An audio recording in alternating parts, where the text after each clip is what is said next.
Assalamualaikum warahmatullahi wabarakatuh. Bertemu lagi bersama Mr. Firly untuk pembelajaran sosiologi kelas 12. Kita akan membahas mengenai pemberdayaan komunitas kearifan lokal. Di mana yang pertama kita akan membahas mengenai hakikat komunitas lokal itu sendiri. Apa sih komunitas lokal itu? Jadi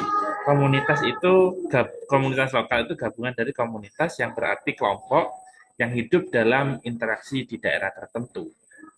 Sedangkan lokal yang berarti setempat. Menurut Robert McLevin, komunitas atau masyarakat setempat ditandai dengan hubungan sosial antar anggota di suatu wilayah geografis tertentu. Dua kriteria utama komunitas lokal adalah lokalitas atau tempat tinggal secara tetap dan perasaan komunitas, community sentiment. Unsur perasaan komunitas dibagi menjadi tiga di sini. Yang pertama seperasaan, di mana identifikasi diri dengan orang lain yang memiliki kepentingan yang sama. Poin yang kedua sepenanggungan, di mana kesadaran akan peran dan tanggung jawab dalam komunitas. Dan yang ketiga saling memerlukan, ketergantungan fisik dan psikologis antar anggota. Selanjutnya, menurut Montaigu dan Madsen dalam Sulistiani tahun 2017, di mana ada 9 konsep komunitas yang baik dan 4 komponen kompetensi masyarakat. Kesembilan konsep komunitas yang baik tersebut adalah sebagai berikut. Yang pertama, setiap anggota masyarakat berinteraksi satu sama lain berdasarkan hubungan pribadi dan hubungan kelompok. Serta yang kedua, adanya konflik dan manajemen konflik. Ketiga, memiliki validitas atau kemampuan untuk memecahkan masalah sendiri. Keempat, adanya kesempatan bagi setiap anggota masyarakat untuk berpartisipasi aktif demi kepentingan bersama, dan komunitas memiliki otonomi, yaitu kewenangan dan kemampuan untuk mengurus kepentingan sendiri secara bertanggung jawab. Serta yang keenam, komunitas memberi makna kepada anggota, adanya heterogenitas dan beda pendapat, pelayanan masyarakat ditempatkan sedekat dan secepat mungkin kepada yang berkepentingan, serta distribusi kekuasaan merata, sehingga tiap orang berkesempatan secara real bebas memiliki dan menyatakan kehendaknya. Sedangkan ada pun 4 komponen kompetensi masyarakat yang perlu ditambahkan untuk melengkapi sebuah komunitas yang baik adalah sebagai berikut. Yang pertama, mampu mengidentifikasi masalah dan kebutuhan komunitas. Dan yang kedua, mampu bekerja sama secara rasional dalam bertindak mencapai tujuan. Dan yang ketiga, mampu mencapai kesepakatan tentang sasaran yang hendak dicapai dan skala prioritas, serta mampu menemukan dan menyepakati cara dan alat mencapai sasaran yang telah disetujui. Hakikat dari kearifan lokal itu sendiri yaitu kearifan lokal adalah hasil dari adaptasi turun-temurun terhadap lingkungan alam diwariskan antar generasi. Umumnya, kearifan lokal berbentuk lisan atau tulisan tentang sistem sosial suatu masyarakat. Namun, pada era modern ini, nilai-nilai luhur dalam kearifan lokal mulai memudar, terutama karena pengaruh adanya globalisasi. Selanjutnya, menurut Hondarjito, kearifan lokal memiliki beberapa ciri. Yang pertama, mampu bertahan terhadap budaya luar. Yang kedua, memiliki kemampuan mengakomodasi unsur-unsur budaya luar. Yang ketiga, mampu mengintegrasikan unsur budaya luar ke dalam budaya asli. Yang keempat, memiliki kemampuan serta mengendalikan, memberikan arah pada perkembangan budaya. Sedangkan menurut Nyoman Sirta menyebutkan adanya fungsi dan makna kearifan lokal itu sendiri. Yang pertama, konservasi dan pelestarian sumber daya alam. Yang kedua, pengembangan sumber daya alam. Yang ketiga, pengembangan kebudayaan dan ilmu pengetahuan. Yang keempat, petuah kepercayaan sastra dan pantangan, kelima makna sosial, etika dan moral, serta adanya makna politik. Indonesia memiliki kekayaan budaya serta kearifan lokal yang beraneka ragam, disebabkan oleh kondisi geografis antar wilayah yang berbeda-beda. Bentuk kearifan lokal dapat berupa nilai, norma, kepercayaan, dan aturan yang diwariskan dari nenek moyang. Kearifan lokal yang tidak terekspos tetap memberikan kontribusi tinggi terhadap keberlanjutan hidup karena sikap penghargaan terhadap lingkungan sekitar. Pemberdayaan komunitas lokal di sini definisinya yaitu proses untuk meningkatkan kekuatan, kemampuan, dan kemandirian individu serta masyarakat. Ini dilakukan melalui pengembangan kekuatan yang dilakukan oleh anggota komunitas itu sendiri dengan merumuskan masalah, menyusun rencana, dan menentukan arah perubahan yang dianggap sebagai perbaikan. Tujuan pemberdayaan komunitas dibagi menjadi dua, membentuk individu dan masyarakat menjadi mandiri dalam bertindak. Yang kedua, meningkatkan daya atau kekuatan komunitas itu sendiri. Tujuan pemberdayaan komunitas dibagi menjadi empat, mengidentifikasi masalah dan kebutuhan komunitas, menentukan sasaran dan skala prioritas, menyepakati cara dan alat untuk mencapai sasaran, serta bekerja sama dan bertindak rasional untuk mencapai tujuan. Prinsip pemberdayaan komunitas menurut Herbert Rubin dibagi menjadi 5 di sini.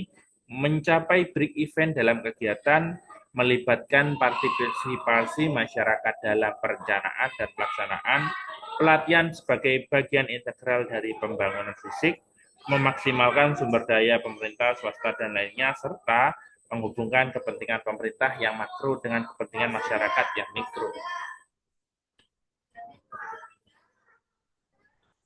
Sedangkan faktor keberhasilan pemberdayaan komunitas menurut Sumaryadi dibagi menjadi 7. Yang pertama, kesediaan komunitas menerima pemberdayaan berdasarkan situasi.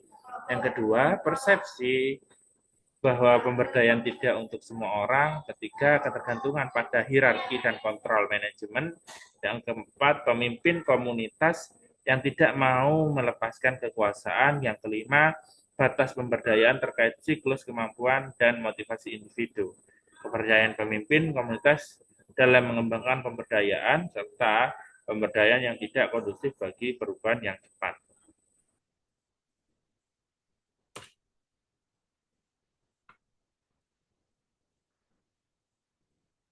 Pemberdayaan komunitas lokal di sini ada aktor pemberdayaan komunitas, aktornya terdiri dari pemerintah, swasta, masyarakat. Di dalamnya ada peran dalam pemberdayaan.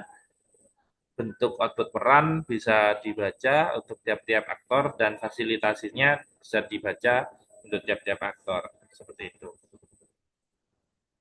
Selanjutnya kita akan membahas mengenai aksi pemberdayaan komunitas lokal dan partisipasi masyarakat lokal, di mana pemberdayaan masyarakat merupakan upaya yang sangat penting dalam mengatasi berbagai tantangan dan keterburukan yang dihadapi oleh masyarakat. Melalui pemberdayaan, masyarakat diberikan kesempatan untuk meningkatkan kapasitas, kemandirian, kontrol, dan kehidupan mereka sendiri.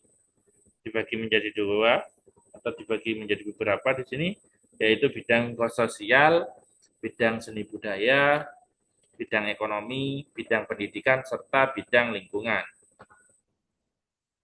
Partisipasi masyarakat dalam aksi pemberdayaan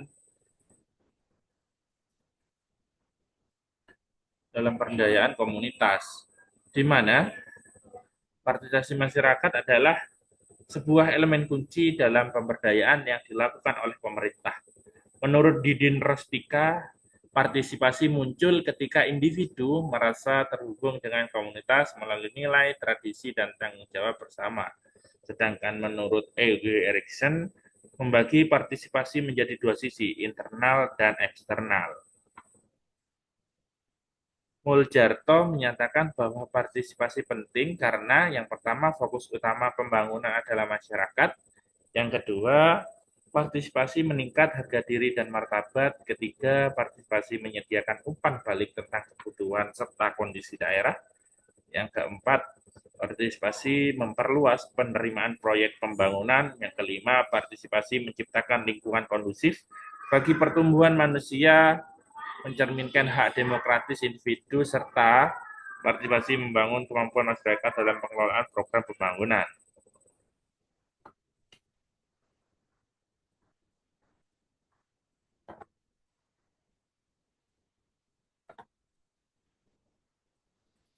Sedangkan menurut Dadang Juliantara menambahkan bahwa partisipasi melibatkan masyarakat dalam perencanaan.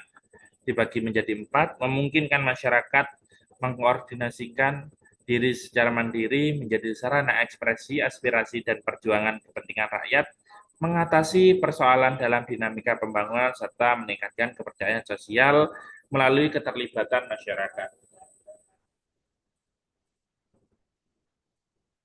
Menurut Erikson, bentuk partisipasi masyarakat dalam pembangunan terdiri dari 3 tahap. Yang pertama, partisipasi pada tahap perencanaan, idea planning stage. Yang kedua, partisipasi pada tahap pelaksanaan, implementation stage. Yang ketiga, partisipasi pada tahap pemanfaatan, utilization stage. Di sini kita akan membahas selanjutnya, yaitu pelaksanaan pemberdayaan komunitas lokal, di mana di era globalisasi, pemberdayaan komunitas berbasis kearifan lokal adalah cara untuk memperkuat nilai-nilai leluhur yang ada di masyarakat. Upaya ini perlu dilakukan dengan memilah budaya lokal yang perlu diperhatikan dan menyaring budaya asing yang masuk. Strategi pemberdayaan komunitas lokal menurut Suyanto Usman dibagi menjadi 3, enabling atau penciptaan iklim, empowering atau penguatan, serta protection, di mana perlindungan. Selanjutnya, menurut Edi Suharto, pemberdayaan komunitas dapat dilakukan dengan 5 strategi yang biasanya disebut dengan 5P. Sebagai berikut menurut Suharto pada tahun 2004. Adanya kemungkinan, penguatan, perlindungan, penyokongan, serta pemeliharaan. Siklus pemberdayaan komunitas, di mana pemberdayaan komunitas adalah proses keberlanjutan yang dihadapkan meningkatnya kualitas dari satu tahap ke tahap berikutnya. Menurut Terry Wilson, dalam Mubarak tahun 2010, siklus pemberdayaan komunitas terdiri dari 7 tahapan. Tahapan pertama, yaitu keinginan dari masyarakat sendiri untuk berubah menjadi lebih baik. Tahapan kedua, masyarakat diharapkan mampu melepaskan halangan-halangan atau faktor-faktor yang bersifat resisten terhadap kemampuan dalam diri dan komunitasnya. Tahap yang ketiga, masyarakat dihadapkan pada kebebasan tambahan serta merasa memiliki tanggung jawab dalam mengembangkan dirinya dan komunitasnya. Tahap keempat, upaya untuk mengembangkan peran dan batas tanggung jawab yang lebih luas. Hal ini juga terkait dengan minat dan motivasi untuk melakukan pekerjaan dengan lebih baik. Dan yang kelima, peningkatan rasa memiliki yang lebih besar. Tahap keenam, telah terjadi perubahan perilaku dan kesan terhadap dirinya ketika keberhasilan dalam peningkatan kinerja mampu meningkatkan perasaan psikologis di atas posisi sebelumnya. Dan yang terakhir, masyarakat yang telah berhasil dalam memberikan dirinya merasa tertantang untuk upaya yang lebih besar guna mendapatkan hasil yang lebih baik. Menurut Sulistiani, dalam kemitraan dan model-model pemberdayaan pada tahun 2004, tahapan pemberdayaan terdiri dari tahapan penyadaran, tahapan transformasi, serta peningkatan kemampuan intelektual dan kecakapan keterampilan. Sedangkan tahapan-tahapan kegiatan pemberdayaan komunitas menurut Mubarak atau Terry Wilson dalam Mubarak tahun 2010, yang pertama, awakening atau penyadaran, understanding pemahaman, harnessing pemanfaatkan, serta using menggunakan. Evaluasi dari kegiatan pemberdayaan komunitas ini yaitu kegiatan sistematis untuk mengukur dan menilai suatu objek berdasarkan pedoman yang telah ada. Hal ini mencakup penilaian atas dampak kolektif dari semua kegiatan, baik positif maupun negatif, serta deskripsi keluaran dan hasil dari sudut pandang penerimaan manfaat. Evaluasi harapan Evaluasi program pemberdayaan komunitas penting untuk menilai apakah kegiatan tersebut telah sesuai harapan dan tujuan, serta untuk mengawasi jalannya aktivitas pemberdayaan. Evaluasi dilakukan mengambil keputusan apakah perlu dilanjutkan atau tidak dan mencakup perencanaan, pelaksanaan, serta hasilnya yang harus sejalan digunakan sebagai bahan perbaikan program selanjutnya dan sebagai pembelajaran hidup agar lebih profesional. Secara umum ada dua jenis evaluasi, yaitu evaluasi proses serta evaluasi dampak. Dan yang terakhir, langkah-langkah melakukan evaluasi. Yang pertama, menyusun rencana kerja. Yang kedua, memilih pelaksanaan evaluasi yang independen dan objektif. Dan yang ketiga, membahas laporan hasil evaluasi. Mungkin itu saja dari Mr. Firly untuk pembelajaran sosiologi kelas 12 ini. Kurang lebihnya mohon maaf. Untuk tugas akan saya sampaikan di Google Classroom. Wallahul muwaffiq ila aqwamit thoriq. Wassalamualaikum warahmatullahi wabarakatuh.